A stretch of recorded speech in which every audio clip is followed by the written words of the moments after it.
This is Anthony with True Diamond Heart, concluding our video series on divine sparks of light and love.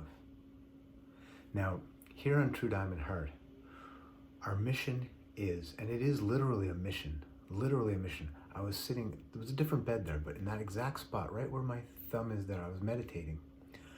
About 5 or 6 months into this cycle of my life, about 13 years ago, when I, for whatever reason, just shifted into full dedication to finding my soul, to finding peace, beauty, love, joy.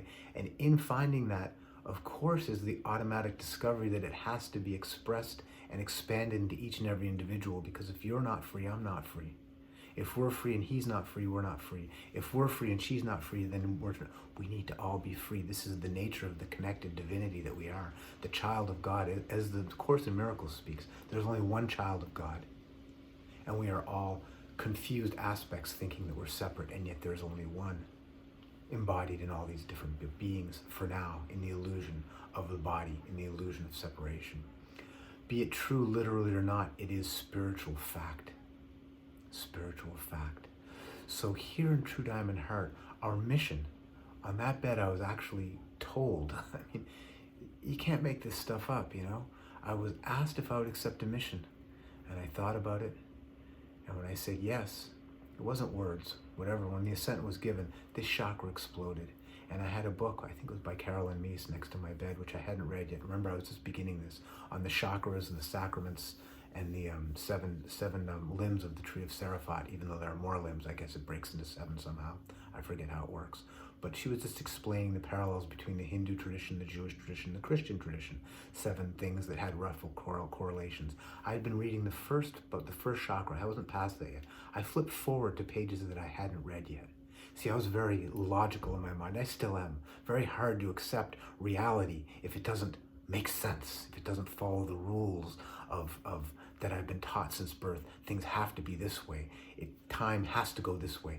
So I moved forward to pages I hadn't read, and it said that this is the 5th chakra, the seat of will. And as children, our will is in the adults in the society. As we become adults, we take the will onto ourselves. And as we take the will onto ourselves, we make our own decisions. And as we become spiritual adults, we give our will to God. And so when I gave my will to God, whatever that was, when I said yes, this chakra exploded. There was nothing between my shoulders and my head. Just light, an explosion of light. And again, I've never heard anyone explain the 5th chakra that way. She was the only one who did it. Coincidentally, of course not. This book on my bed explained that for me at that moment, that surrender meant that I'd given my will to some power, meaning God. For me, it's called God. It doesn't need to be called that for you. It can be called universal life, collective unconscious, Buddha nature. It doesn't matter what you call it. It happens to be the word that I use because it works for me, as polluted as that word is. So the mission that we have here, it's not my mission. That mission over there wasn't my mission. That mission is your mission. That is, there's only one mission. There's one mission. And it's, of course, there's the mission of bringing equality and peace and plenty to all manifest life, meaning food, clothing, shelter, safety, free time, and security. Of course, all beings deserve this, including the plants, including the animals, including every human being. Once this is taken care of, there's only one mission, and it is intimately related to that other mission that I just spoke of, to the survival mission. Because once we have our spiritual ducks collected and flying in an entrained, beautiful oneness, then all of us will know that we have to take care of each other's bodies as we take care of each other's souls, because my body is your body finally. Finally, it all goes back to energetic mass, if we need to think of it that way. If we can't separate our egos from this body enough, well, at least we understand that when this disappears, the energetic boundary is gone, the energy will merge. If we can be open enough to realize that this is simply part of a field of consciousness.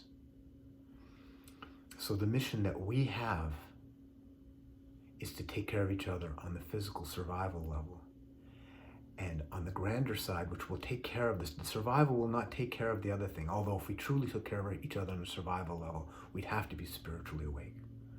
The spiritual, the deepest goal that we have here is to live into the light and love that we are.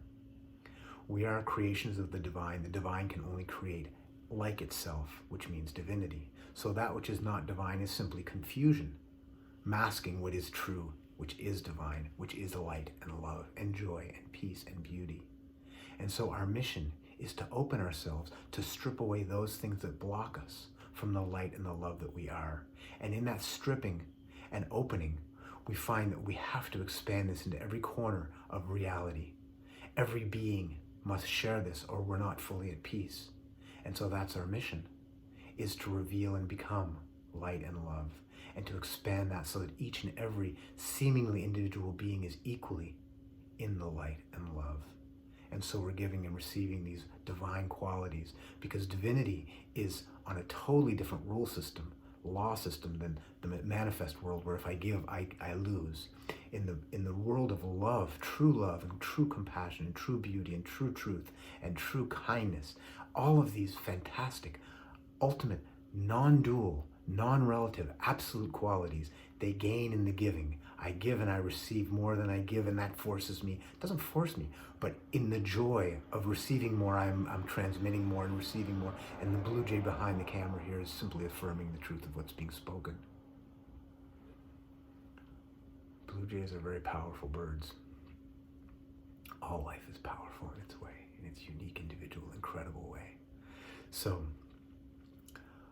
to be open to and strip away that which blocks our recognition of the divine sparks of light and love that we are, the divine sparks of light and love that each other person through all time is, no matter how much darkness they're carrying, how much, let's call it evil, they do, they are still a divine spark of light and love.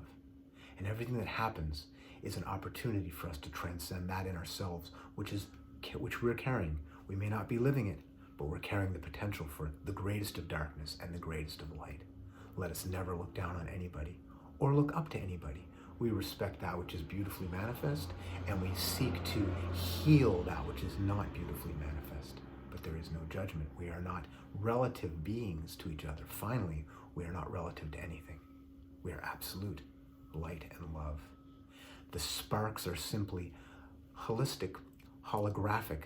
Holographic means if you take a holographic picture of a blue jay, and you smash it into 1,000 pieces, each sliver of that hologram holds the entire image of the blue jay. That is what we are. Divine spark, meaning each spark holds the entire blueprint, like the DNA holds the blueprint for your whole body. Scrape one skin cell off, it holds the DNA for your brain, for your liver, for your big toe, for everything. So too do we as beings in our divinity, as divine sparks of light and love. That spark holds the blueprint, the information, the truth, the vibration of the entirety. And the entirety is in each spark. So as we reveal and open to these sparks that we are, that each and all are, we start to become open to the magnificent blazing light that no longer has sparks, and each spark melts into that divine, open light and love that is the ultimate reality. Stay with us here at True Diamond Heart. Help us help you.